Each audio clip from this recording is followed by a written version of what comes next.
ఏవండి ఏవండి లేవండి ఏవండి అబ్బా లెగ్గండి, మా అమ్మ ఊరు నుంచి వస్తుంది, బస్ స్టాప్ లో వెయిట్ చేస్తుంది, వెళ్ళి తీసుకురండి. అదేంటి అది మీ అమ్మ చెప్పా పెట్టుకుని వచ్చింది.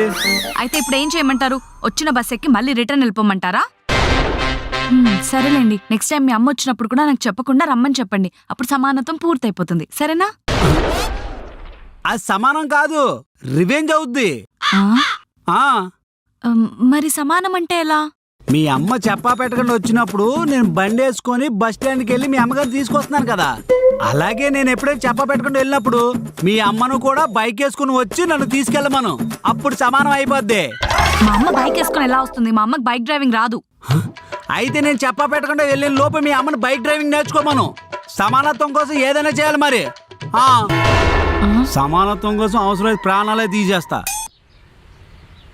బస్ స్టాప్లో వెయిట్ చేస్తున్నాను అన్నదే ఎక్కడుంది?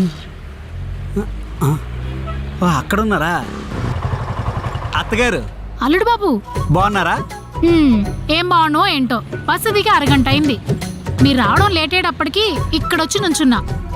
దాన్ని పోయే మగాళ్ళందరూ నన్నే చూస్తున్నారు అతోలా, చాలా ఇబ్బందిగా అనిపిస్తుంది. అయ్యో అత్తగారు, వాళ్ళందరినీ తప్పుగా అనుకోకండి. వృద్ధాశ్రమంకి దారి తెలియక ఇక్కడ నిల్చున్నారేమో అని చెప్పి దారి చెప్పడానికి చూస్తుంటారు అంతే. అంత వెటకారం మేము అవసరం లేదులే బాబు. మొన్న ఫంక్షన్ లో అంజు నేను పక్కపక్కనే నిలబడితే మాడపడి అంజుయ్య అంజుకి చెల్లెల్లా ఉన్నావంది తెలుసా? ఎవరు? ఆ కప్ప ముఖం ఆవిడేనా? అనుకున్నా. మిమ్మల్ని చెల్లిలా కాదు కూతురులా ఉన్నారనుకున్నా పట్టించుకోకండి. ఆవిడికి సైట్ ఉంది. 2 అడుగుల దూరంలో మొసలున్న చేప అనుకొని వండుకొని తిందామని సంకలో పెట్టుకుని వెళ్ళిపోద్ది. సర్లే బాబు, బండిది. అత్తగారు, అటో కాలు ఇటో కాలు వేసుకొని సమానంగా కూర్చోండి, సరేనా? అత్తగారు, మా ఊరు వచ్చినప్పుడు నేను మీ బ్యాగ్ మోస్తున్నా, రేపు పొద్దున్న నేను మీ ఊరు వచ్చినప్పుడు నా బ్యాగ్ మీరు మోయాలా. సమానత్వం. అమ్మా వచ్చేసావా?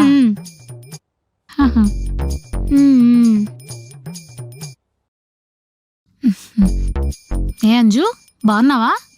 నేను బాగున్నాను, నువ్వు బాగున్నావా? బానే ఉన్నానే. నువ్వేంటే ఇలా బక్క చిక్కిపోయావు? అల్లుడు తిండి పెట్టట్లేదా ఏంటి? ఎందుకు పెట్టడం లేదు? నేనేం తింటున్నాను సమానంగా అంతే తిని మీ కూతురికి పెడుతున్నా. మంచిది.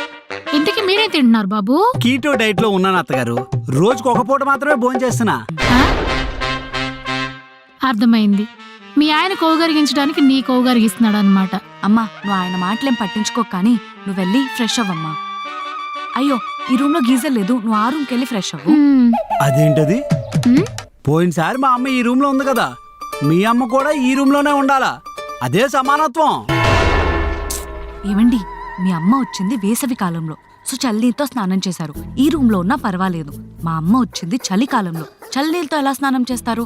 అందుకే ఈ రూమ్ లో గీజర్ ఉంది కాబట్టి ఈ రూమ్ కెళ్ళి ఫ్రెష్ అవ్వమంటున్నాను. ఓహో, మా అమ్మ చల్లనీళ్ళతో స్నానం చేసిందా? ఈ విషయం నాకు తెలియదు. అయితే మీ అమ్మ కూడా చల్లనీళ్ళతో స్నానం చేయాలి, ఈ రూమ్ లోనే ఉండాలా, అదే సమానత్వం. ఇందులో ఎలాంటి చేంజ్ లేదు.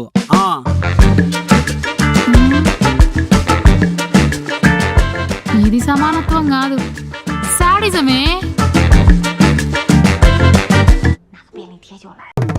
అంజు, అంజు, అంజు.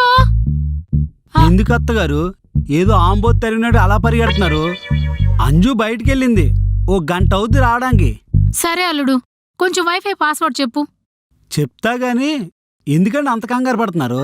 ఏం లేదు అల్లుడు, మా అన్నయ్య గారు అమ్మాయి నయగ్రా వాటర్ ఫాల్స్ దగ్గరికి వెళ్ళింది. ఇంకా 15 నిమిషాలు అక్కడే ఉంటుందంట. వీడియో కాల్ చేస్తే మొత్తం చూపిస్తానంది. నా ఫోన్లోనేమో సిగ్నల్ సరిగా రావడం లేదు, అందుకే వైఫై కనెక్ట్ చేసుకుందామని. ఓహో, సరే చెప్తా, రాసుకోండి. చెప్పండి. KAMAL కమల్.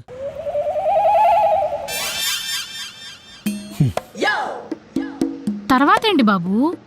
మిగిలి సగం మీ అమ్మాయి వచ్చి చెప్తాదండి. ఎందుకు బాబు?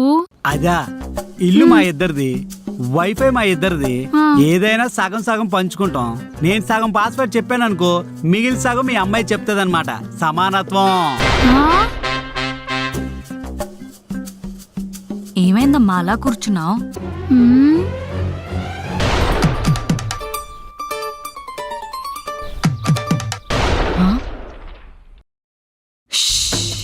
ఓసే బుర్రలేందానా, ఆ సగం సగం గాడు సగం వాడి పేరు చెప్పుకున్నప్పుడు ఇంకొక సగం నా పేరే ఉంటుంది కదా, ఆ మాత్రం ఆలోచన లేదా నీకు? అది కూడా కరెక్టేనే.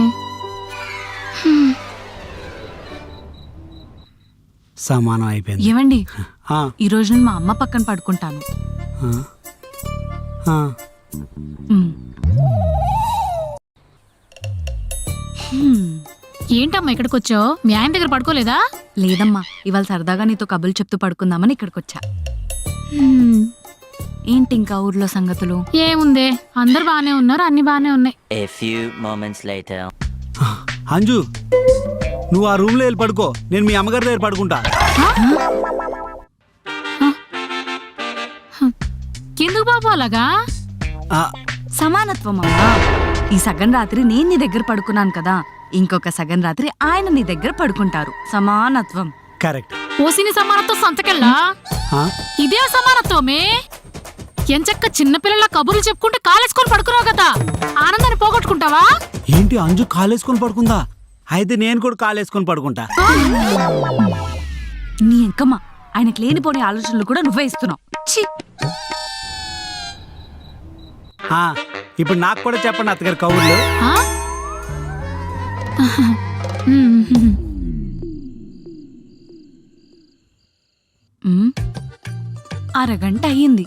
ఈ పాటికి ఆ సమానత్వం గడు పరిగెత్తుకుంటూ రావాలే. అంజు, అంజు, అంజు, ఏమైందండి? ఏమైందా?